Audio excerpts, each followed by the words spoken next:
संकल्प पत्र विधानसभा इलेक्शन पूर्व पार्लियामेंट निर्वाचन पूर्व आम घोषणा करूँ जे चिटफंड जो माने योग्य जमाकारी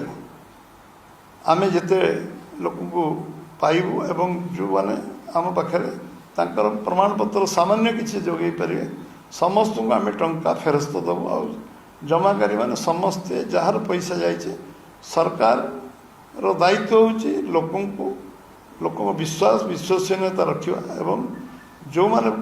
टंका जमा कर गोटे सरकार थिबा कारण सरकार विश्वास करके जमा से रखिंट एवं मुझे धन्यवाद देवी आमर राज्यर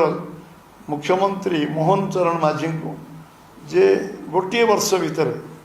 से 1,26,137 जन योग्य जमाकारी को टंका फेरस्त दे पारछंती एवं एवं घोषणा भी करछंती योग्य जमाकारी को 3-4 मास भितर मैक्सिमम 4 मंथ तांको 5 लाख योग्य जमाकारी को टंका फेरस्त देवे 4 मास भितर जो 5 लाख तालिका पाखापाखि तालिका संपूर्ण होइछे से लोकों को आम से डेट टाइम कमिटमेंट करूँ आम 4 मास भितर टंका फेरे अन्य जो लिस्ट पर्यायक्रम बनब से लिस्ट पुणी पर्यायक्रम दिज्व कंटिन्यूअस प्रोसेस जिते तथ्य एवं भी लोक देवे परीक्षा निरीक्षा करा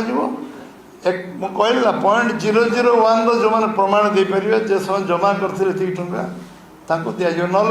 कथा हूँ कौन 4.5 कोटी लोक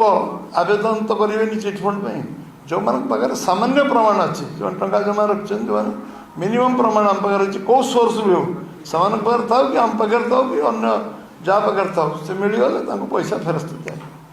बीजेपी दल गोटे अभ्यासगत मिछुआ दल रूपे परिगणित होइछि विशेष भाव में